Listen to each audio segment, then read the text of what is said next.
Rescatando Patria, la voz de la agrupación 26 de marzo de Pando, integrante de la Unidad Popular. Pasaron las elecciones y seguimos trabajando. Conducen José Song, Gustavo Di Matteo. Analizaremos la política, la coyuntura local, nacional e internacional. Rescatando Patria. Rescatando Patria. En la 97. Muy buenas tardes, amigos. Estamos comenzando una nueva edición de Rescatando Patria, la voz del movimiento 26 de marzo de Pando, integrante de la Unidad Popular. Hoy este programa está saliendo grabado por el feriado de Semana de Turismo, y para llegar a todos ustedes estamos grabando el programa que se va a emitir el próximo sábado. Nuestros canales de comunicación, el 099 30 22 69, 092 96 1706, el teléfono de la emisora 22 92 43 86.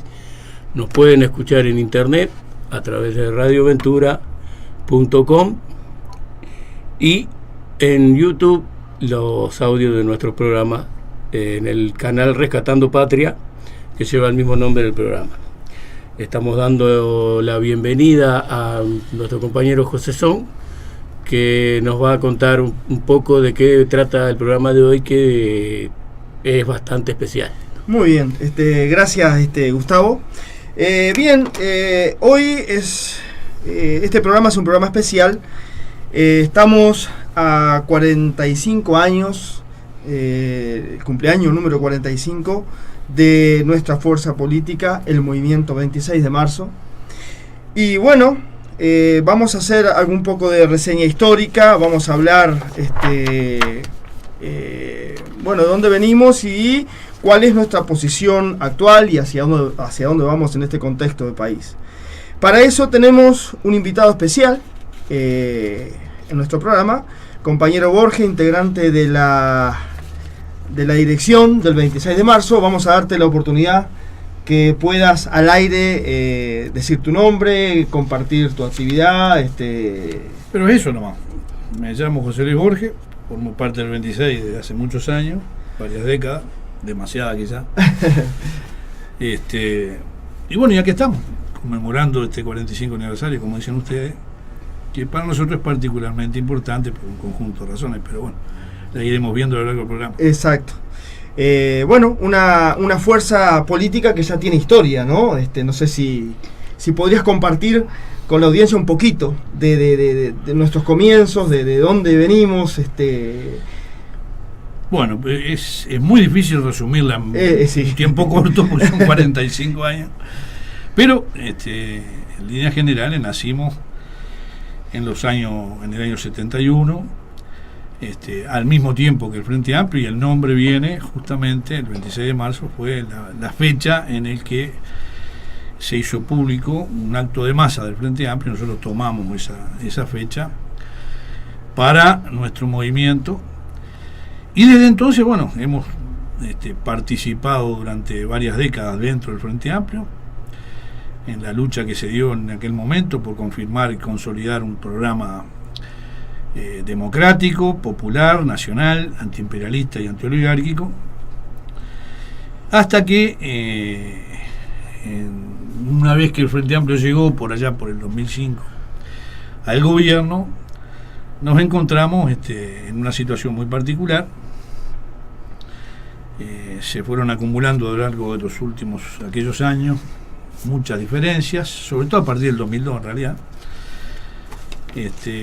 cuando en el 2002 el pueblo uruguayo sufrió una enorme crisis, un enorme golpe desde el punto de vista social, económico, político, y nosotros consideramos que allí se da un gran viraje dentro del Frente Amplio, un cambio en la estrategia del Frente Amplio. Se pueden ir a buscar los orígenes de esos cambios mucho más atrás, hay con qué, pero digamos, para no hacerla larga. Sí, ya hemos explicado igual de todos modos en otros programas, pero está. Ahí se da un viraje muy importante. O sea, para nosotros ahí se da una situación muy, muy embromada, porque en definitiva consideramos que tanto el Frente Amplio como las principales organizaciones sociales, en particular en aquel momento el PCNT, le dan la espalda al pueblo uruguayo y son cómplices de que el pueblo uruguayo en el 2002 haya tenido que pagar el precio de la crisis de aquel momento. Ya a partir de ese momento, digamos, nuestra organización, que por supuesto recorrió todos los caminos posibles en la discusión interna del Frente Amplio,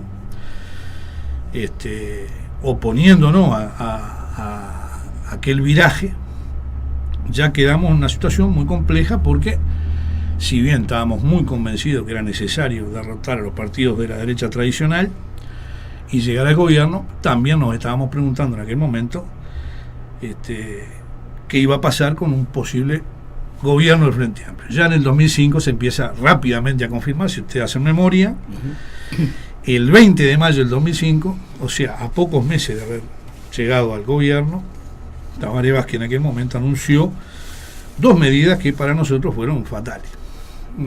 La primera fue la de la violación del plebiscito del agua. O sea, Tabaré Vázquez lo primero que hace es decir que, bueno, que se van a continuar las empresas privadas en la distribución del agua en Uruguay, violando un plebiscito que había sido aprobado por el pueblo uruguayo, por la clase trabajadora, por un 60 y pico, 70 y pico %, ya no me acuerdo.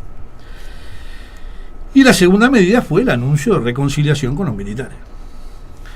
Eso lo anunció un 20 de mayo, digo, porque estábamos marchando por 18 en la marcha de los 20 de mayo, reclamando justicia, condenando la impunidad de los militares, de los torturadores, de quienes desaparecieron a cientos de uruguayos y a los botijas, los que sometieron al pueblo uruguayo a una dura dictadura durante 12, 13 años.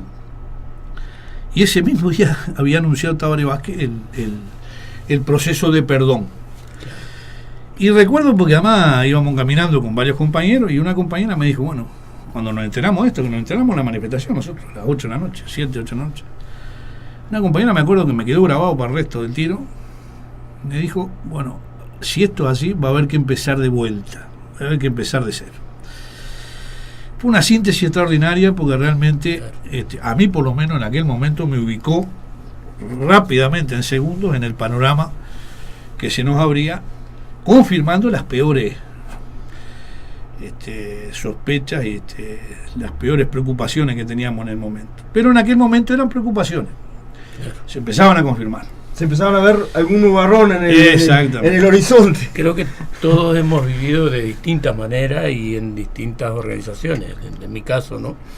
Como ese mismo proceso, como fue. Yo tengo una imagen bien clara, que es la designación de Astori como ministro de Economía en la escalinata del Fondo Monetario Internacional. Esas imágenes que, como tú dices, José Luis, eso fue antes, pero digo, como que son imágenes que te quedan grabadas y que te marcan, decir, son puntos de inflexión. Atacate la llevo. O sea, eso es lo que más o menos es lo que uno siente en ese tipo en esos momentos, ¿no? Es que fueron momentos muy duros, porque realmente la expectativa generada, digamos, por un futuro gobierno del Frente, estamos hablando del 2003-2004, más las necesidades que había. Porque el pueblo uruguayo en un año, en el 2002 para el 2003, acá la pobreza se multiplicó por 3. Se pasó de 200 y pico mil, 300 mil pobres a más de 1 millón. El salario en aquel momento cayó un 40%, según la rama, entre un 25 y un 40% según la rama de la producción. O sea, fue brutal el golpe de la crisis y las necesidades que había, por lo tanto, un año o dos después, de salir de aquella situación eran brutales. Y todas estas señales, lo de Astori, lo del Fondo Monetario, aquella gira por España, toda esa historieta, cuando se empieza a confirmar, nos empieza a caer, pese a que teníamos la preocupación y habíamos dado la pelea para que no se virara hacia la derecha, pero fue como un balde de agua fría. Y ese proceso se fue confirmando día a día, mes a mes, año a año. Sí, en el accionar, en el gobierno. Hasta que en el 2008 decidimos separarnos del Frente Amplio. Separarnos. Ya en el 2006 habíamos coincidido con varios grupos políticos, habíamos construido la Asamblea Popular. Y en el 2008 al final decidimos romper, acuérdense que para esa altura ya se había firmado un tratado de inversiones con Estados Unidos, se había traicionado las posibilidades que había en América Latina, no solo de rechazar al ALCA, cosa que se hizo en Mar del Plata, sino empezar a construir el ALBA. porque acá también hay que ver las dos caras de la cuestión, ¿no? En aquel momento, en América Latina, y bajo la influencia y el empuje de Chávez y de los Kirchner, y en aquel momento del presidente Kirchner, y en un segundo plano de Brasil, pero también jugó un papel, se rechazó el ALCA, que era el plan estratégico imperialista. Pero el camino era que había que abrir al ALBA, que habría que abrir a la opción antiimperialista de integración de los pueblos en América Latina. Bueno, el Frente Amplio renegó todo eso nosotros lo peleamos en la mesa política, quedamos solos para variar, junto con Sartú, con los compañeros de Sartú. Nosotros rememorábamos en el primer programa con José, un poco haciendo historia de lo que había sido la fundación del Frente Amplio y los primeros tiempos en aquellos tiempos en que el Frente Amplio tenía una actitud de apoyo incondicional a la lucha de los pueblos latinoamericanos, me acuerdo nombraba todo lo que se hizo, o sea, yo era muy chico pero me acuerdo de las luchas por Vietnam, y hacíamos la comparación y lo traíamos a nuestros tiempos, las actitudes que hoy tienen, por ejemplo, Almagro de la OEA, el canciller Nino Boa, o sea, actitudes vergonzosas, y que indudablemente hablan de cómo renegaron de todo eso que había marcado de un compromiso histórico. Un compromiso histórico, por supuesto. Por eso que en el 2008, con quienes coincidimos en aquel momento, que el proceso del Frente Amplio, digamos, históricamente había quedado truncado. Eso no quiere decir que la fuerza política no pudiera seguir sobreviviendo durante mucho tiempo, y la prueba está, todavía hoy sobrevive, más allá de los problemas que tenga.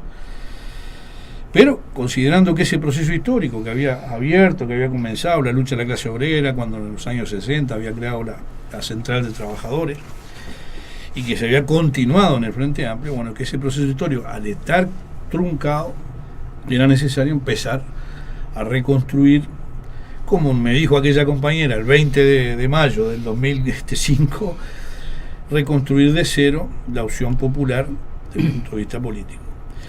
Y desde el punto de vista de la historia, bueno, en eso estamos. Seguimos 10 años después, o casi 10. Bueno, 10 años, porque ahora vamos a cumplir el 21 de abril. Cumplimos 10 años. Ya es la segunda elección que vamos afuera del frente. Exacto. Primero fue como Asamblea Popular. En el 2009. Ahí va. Y luego se sumaron algunas fuerzas y en esta llegamos como Unidad Popular. Y bueno, y hemos llegado al Parlamento. Y juntos hemos llegado al Parlamento. Exacto. Hay una consigna que me mandó un compañero, el compañero Pereira, y dice, ¿qué es la consigna de este acto 45 aniversario, no? Eso pensábamos. Ahí va, dice, juntos llegamos al Parlamento, unidos venceremos. No sé si quieres comentar. Sí, la idea es la que estamos contando, digamos, en definitiva, partiendo de aquella iniciativa que tomamos por el 2005, 2006, de empezar a construir una alternativa, viendo que aquel camino que había emprendido la izquierda uruguaya en los 60 o desde antes, había quedado truncado, había degenerado, porque esa era la mejor forma de sintetizarlo a mi modo de ver. El proceso de construcción, digamos, es un proceso complejo, y en estos 10 años nos ha permitido, trabajando juntos, llegar al Parlamento. Consideramos que es un logro. No es el único, ni podemos decir que sea que tenga un carácter estratégico fundamental, pero es un logro muy importante. Para esta lucha es un logro importante. Ahora, para vencer, para seguir acumulando fuerza, es necesario construir un nivel de unidad superior. Entendemos que este es un proceso que tiene su historia, tiene su lógica que las cosas sean así. Reconstruir la lucha del movimiento popular, que no es un problema solamente del Uruguay. Fíjense lo que está pasando en Brasil. El proceso mundial es un proceso único, o sea, las fuerzas que pugnan o que pujan es mundial. Se dan diferentes características de acuerdo a la característica de la población, de los países, de la parte del globo donde sea. Las contradicciones son las mismas y los intereses encontrados son los mismos, ¿no? Exactamente. Eso no es algo nuevo en el 26, siempre lo sostuvimos, es un proceso único. No solamente no es nuevo, sino que además no nos pasa solo a los uruguayos, porque a veces queda la idea de que acá solamente acá somos solo. Claro. El problema hay en muchos lados. Y lamentablemente tenemos que decir, estamos en una etapa de capitalismo en donde se vuelve a desatar, o sea, una nueva ofensiva contra la clase trabajadora, y a nivel mundial. Fíjese lo que está pasando en Europa, disculpame, cortita nomás, pero ahora el 9 de este mes hubo un paro general en Francia contra una legislación laboral, un código laboral que lleva a las condiciones de trabajo de los obreros franceses, los trabajadores franceses, aproximadamente al 1870, la época de la Comuna de París. Esto no es que lo diga yo, O sea, no es mi lectura y mi interpretación, es lo que dicen los trabajadores franceses, las centrales de trabajadores franceses. Entonces, estamos viviendo una época de una gran ofensiva contra los pueblos, contra los trabajadores, contra las clases obreras.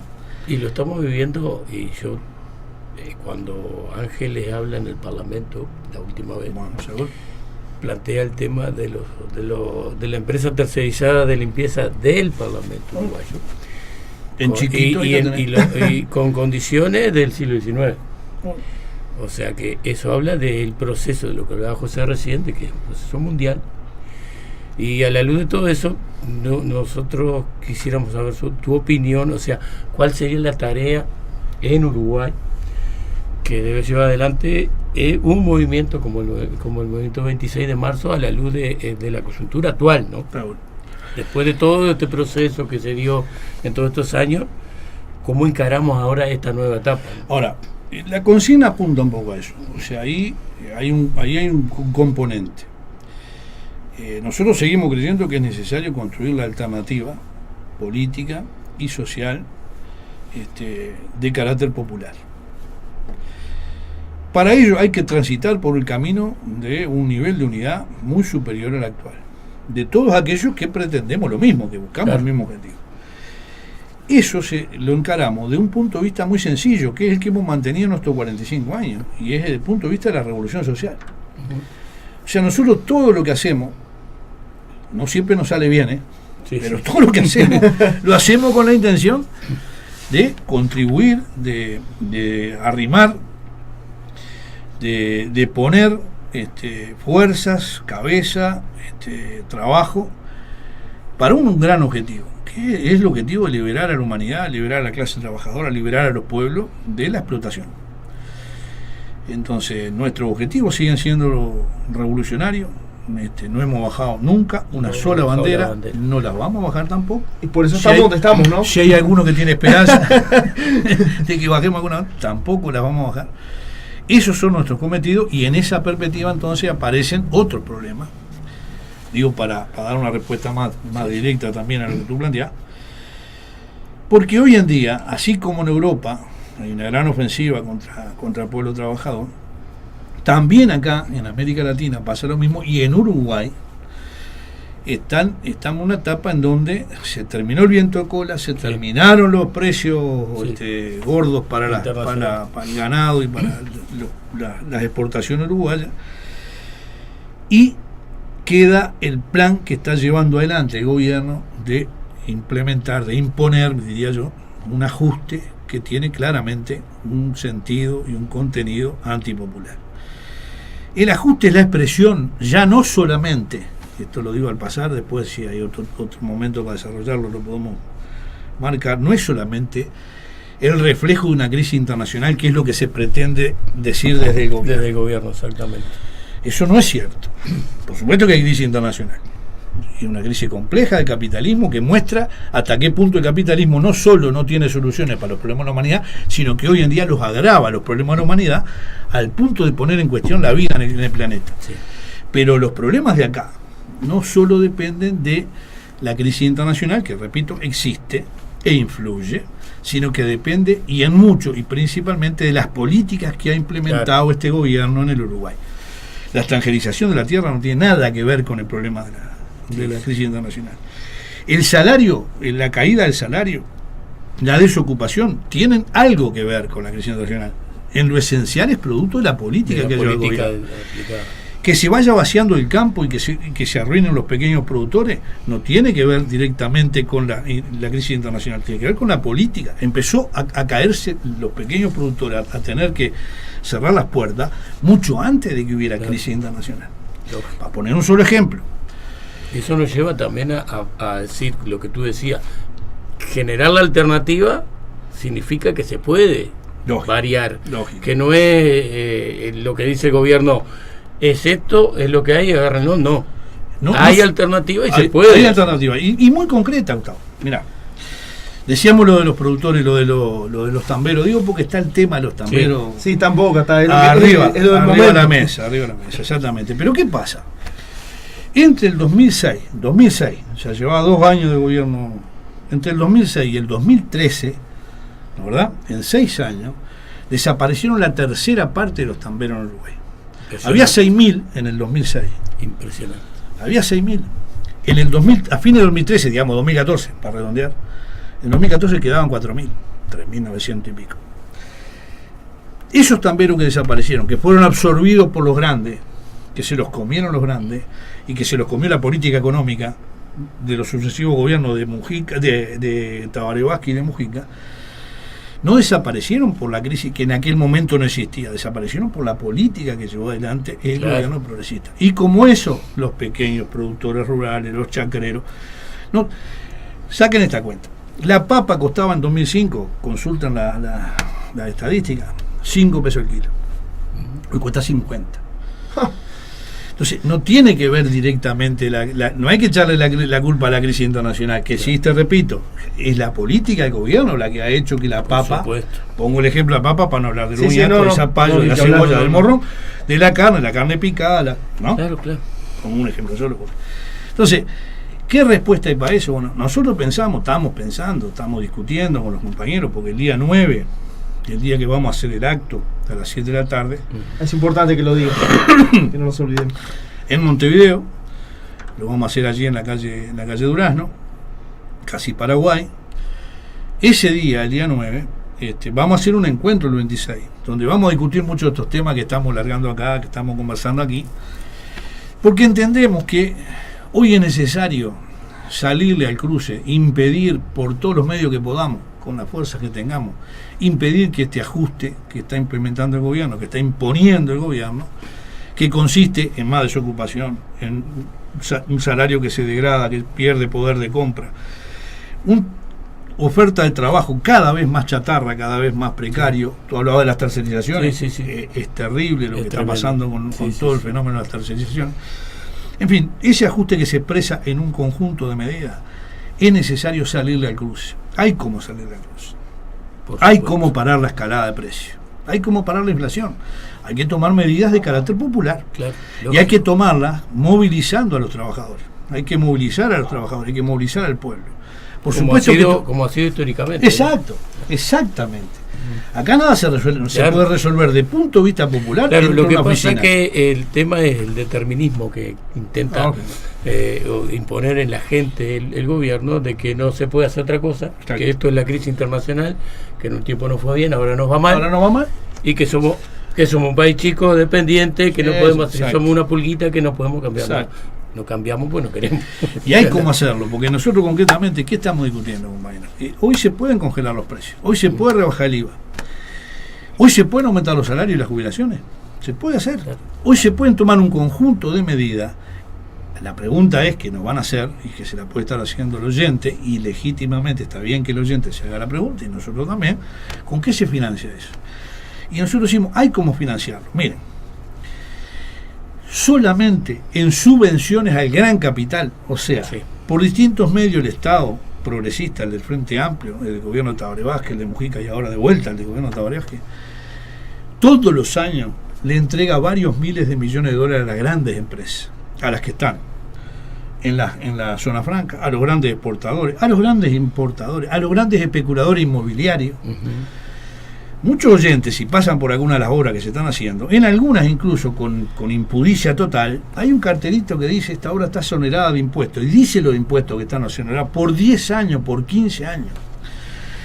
Pero los montos que se manejan son increíbles.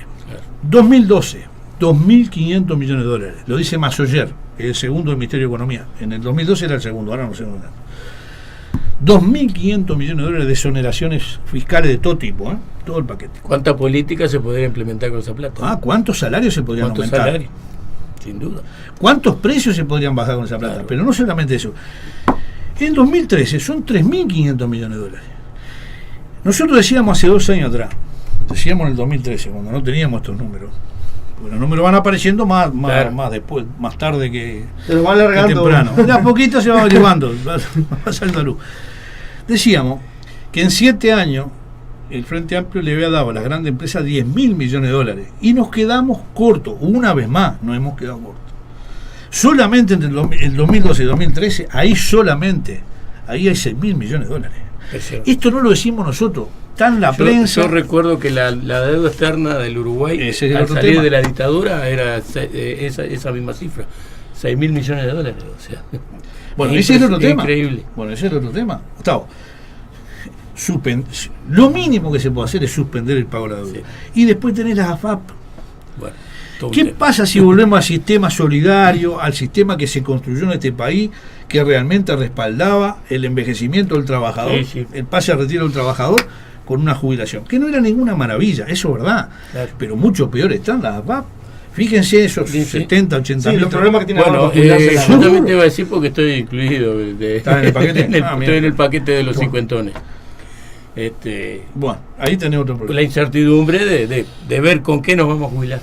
Es que es un problema que empieza a ser nuevo, en el sentido que ya sabíamos que se iba a dar, pero se empieza a dar en este momento. Entonces, ¿cómo financiar la congelación de precios? ¿Cómo financiar el aumento de salario de jubilaciones?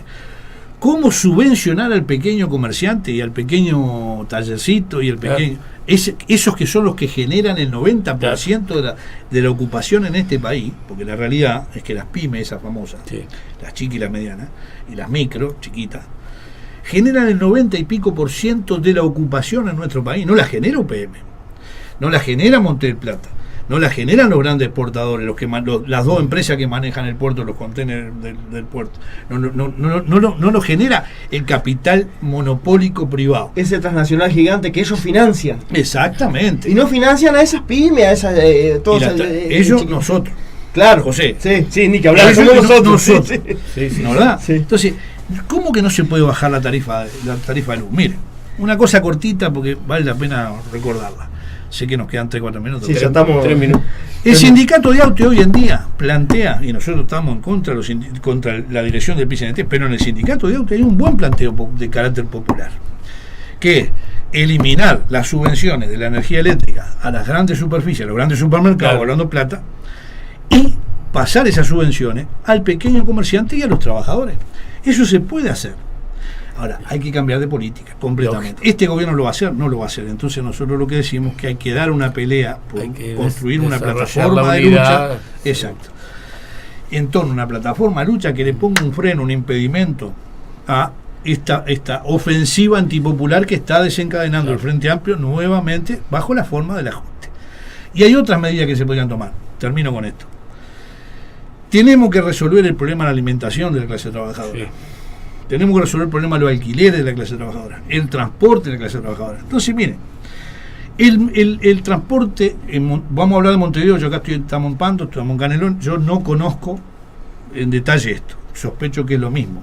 Sí. En Montevideo se puede municipalizar el transporte.